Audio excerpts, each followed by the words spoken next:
Bonjour à tous les passionnés, bienvenue dans le White Magic World, votre émission préférée dédiée à l'univers Disney. Aujourd'hui, dans cet épisode, on va faire comme à notre grande habitude, une critique constructive d'un film qui n'est pas un film Disney mais qui parle de Walt Disney en lui-même. Ce film s'appelle Walt avant Mickey, c'est parti.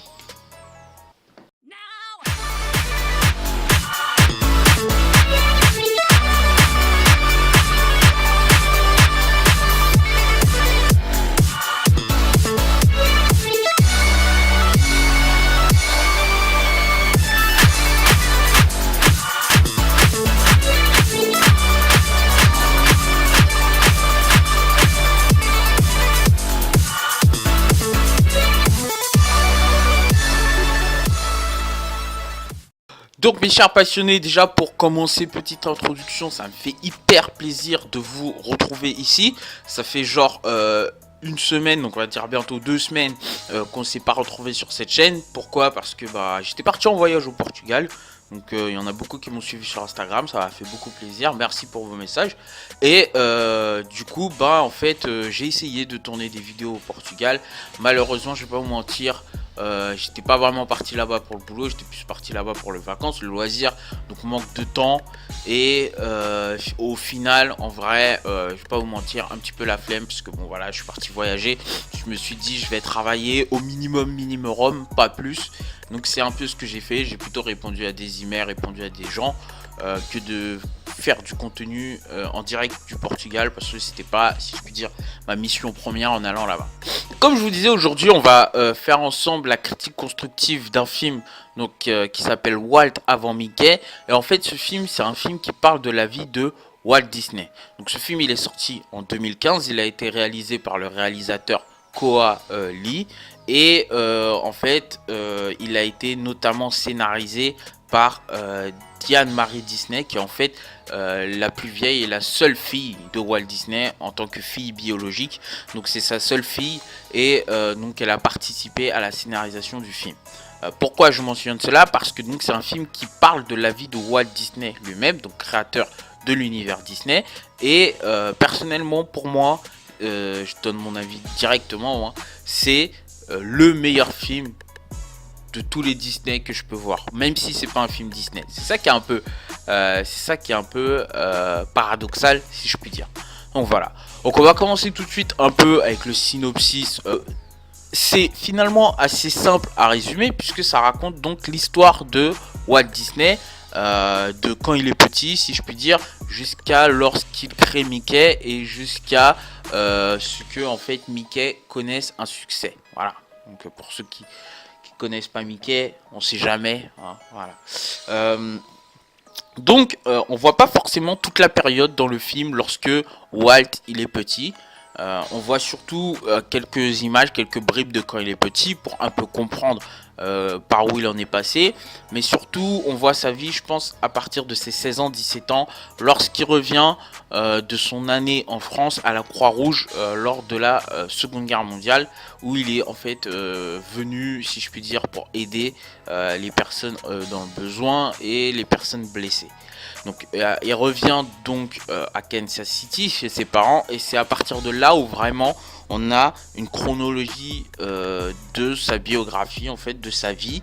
Et on voit en fait toutes ses aventures, comment il en est arrivé à créer sa propre entreprise, sachant qu'il a travaillé d'abord pour quelques dollars par mois. Donc comment il en est arrivé là, comment il en est arrivé à faire ses propres dessins, comment il en est arrivé à créer son entreprise, lorsqu'il a créé sa première entreprise, donc Disney IWorks, avec Hub Iworks. Ensuite quand il a créé donc les Disney Bros Studios, donc Disney Brothers Studios avec son frère Oliver, et comment il en est arrivé à faire la Walt Disney Company.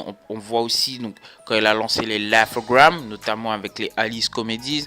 Donc c'est là aussi où on voit qu'il traite avec Winkler, JK ou Margaret Winkler, truc comme ça. Donc on voit aussi la création de Oswald le Lapin Chanceux, on voit la création donc des Alice Comedies. On en passe aussi par sa grosse période de galère. On voit comment il fait pour rencontrer Lillian Barnes, qui va devenir sa femme. Donc on comprend comment il a fait pour la rencontrer, et comment leur relation s'est construite.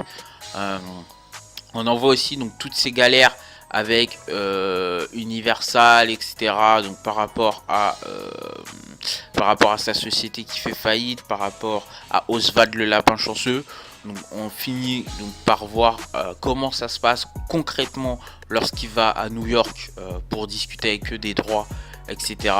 Et quand il revient, donc vous voyez, il y a cette légende, si je puis dire, qui dit, en fait, cette petite histoire qui dit que Walt, en fait, c'est en revenant de New York dans le train qu'il aurait dessiné Mickey. Et ben, à ce moment-là, on le voit et on comprend mieux comment ça s'est passé. Honnêtement, c'est pas réellement dans le train qu'il dessine Mickey, mais c'est plutôt, si je puis dire, là qu'il pense à faire une petite souris en termes de personnage. D'ailleurs, on voit aussi sa rencontre avec la petite souris, donc on comprend rapidement comment la petite souris a pu le marquer. On finit par voir comment il fait pour trouver le nom de Mickey, donc accompagné de sa femme Lillian Bounds, qui elle va donner le nom de Mickey parce que lui il voulait l'appeler Mortimer the Mouse. Voilà, on voit aussi donc que c'est Ub Iwerks qui va s'occuper du dessin de Mickey. Et on finit en fait par voir les premiers films Mickey et les premiers succès des films Mickey. Donc ensuite le film s'arrête là. Donc c'est un film qui doit durer à peu près 1h30, 2h. Moi je trouvais que ce film il était quand même pas mal, quand même génial. Parce que au niveau des personnages, donc, on a bien sûr en personnage principal notre ami Walter Elias Disney. On a son frère Roy. On voit aussi dans certains passages son père, son oncle, sa tante. On voit peut-être sa mère si je me souviens bien. On voit Lillian Bounds donc qui va devenir sa femme. On voit Ub Iwerks, donc Ub Iwerks qui est quand même un gros personnage, une grosse personnalité si je puis dire dans la création de l'univers Disney. On voit aussi tous les autres protagonistes des autres entreprises, etc. On voit tout plein de ces dessinateurs. Et ça je trouve que c'est pas mal parce qu'on a en fait cette pluralité de personnages qui en fait sont des personnes réelles et qui ont marqué la vie donc de Walt Disney et d'une certaine manière la vie de l'entreprise Disney telle qu'on la connaît aujourd'hui. Donc moi je trouve que c'est hyper intéressant. Voilà, ça c'était pour au niveau des personnages. Au niveau des effets spéciaux, il n'y a pas vraiment d'effets spéciaux dans le sens où voilà, c'est pas un film qui se prête à des effets spéciaux, c'est plutôt un film biographique, donc c'est plutôt un biopic, donc c'est plutôt sur la vie de quelqu'un. Donc voilà, dans la vie de Walt il n'y avait pas franchement d'effets spéciaux. Par contre on peut entre guillemets dire qu'on a vu la première apparition de l'animation plus live action, parce que dans les Alice Comedies on voit comment il fait pour les tourner. Donc d'une certaine manière il y a des petits effets spéciaux à l'ancienne si je puis dire, et mais c'est pas réellement des effets spéciaux dans le film, c'est un film dans un film. Ouais. Donc c'est un peu compliqué. Voilà. Au niveau de la musique, ben honnêtement, il n'y a rien de spécial qui m'a marqué dans ce film au niveau musical. La bande son, donc que j'ai réécouté tout à l'heure, est plutôt pas mal. On va pas se mentir, c'est quand même quelque chose d'intéressant. Après, honnêtement, c'est pas un film Disney, donc vous allez pas entendre Walt chanter des trucs comme ça. Nope, ça n'existe pas. Et sinon, c'est aussi intéressant, mais honnêtement, ouais, c'est des musiques quoi. Donc c'est sympa à écouter, ça fait toujours plaisir d'avoir un petit fond sonore, d'avoir une musique pour le générique, etc. Mais rien de très spécial qui m'a marqué à ce niveau-là. Voilà. Ce qui m'a beaucoup plus marqué par contre à ce niveau-là, c'est la philosophie du film et l'esprit du film. Franchement, je trouve que c'est quelque chose de très motivant. Moi, je suis quelqu'un qui aime bien regarder des biopics, notamment entre guillemets des success stories. Voilà. Là, on comprend comment Walter, il en est passé d'un petit mec du Kansas à être Walt Disney, à créer l'empire Walt Disney, et comment en fait par la suite c'est devenu l'empire que c'est aujourd'hui. Donc c'est très intéressant parce qu'on se rend compte que il a beaucoup galéré, qu'il a même mangé dans les poubelles, hein, soyons clairs. Et je trouve que c'est plutôt inspirant en termes de motivation, de réalisation de rêve. Tu vois, moi je trouve que c'est vachement inspirant.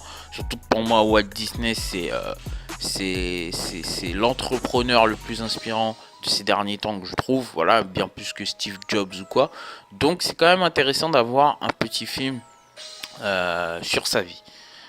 Je trouve que c'est un film donc qui, comme il n'est pas dans l'univers Disney, malheureusement, il est un peu trop méconnu des personnes euh, qui aiment Disney. Voilà, moi par exemple, quand je parle de ce film autour de moi, c'est bizarre, mais personne, absolument personne, ne connaît ce film. Alors, je comprends que c'est pas forcément le film qui fait le plus gros succès, etc. Mais j'ai envie de dire, normalement, quand t'es... alors, je ne juge pas du tout, je ne permets pas d'être juge des fans Disney, mais lorsque t'es fan Disney, le minimum, c'est de connaître un petit peu l'histoire de la personne qui a créé Disney. Et donc, c'est de regarder le seul film qui parle réellement, concrètement de sa vie. Alors c'est pas un film Disney, moi je suis tombé dessus sur Netflix, donc voilà, mais je suis tombé dessus sur Netflix en faisant des recherches par rapport à Disney. Donc je pense que beaucoup de fans Disney ont Netflix, qui recherchent des films Disney dessus. Si vous l'avez vu ou si vous le voyez, regardez-le. Honnêtement, moi c'est un film que je vous conseille à 100%. D'ailleurs, on va parler de la note tout de suite. La note que je mets à ce film, elle est toute simple. C'est la première fois qu'un film va avoir cette note-là sur le White Magic World. C'est 10 sur 10. Yes. Et ouais.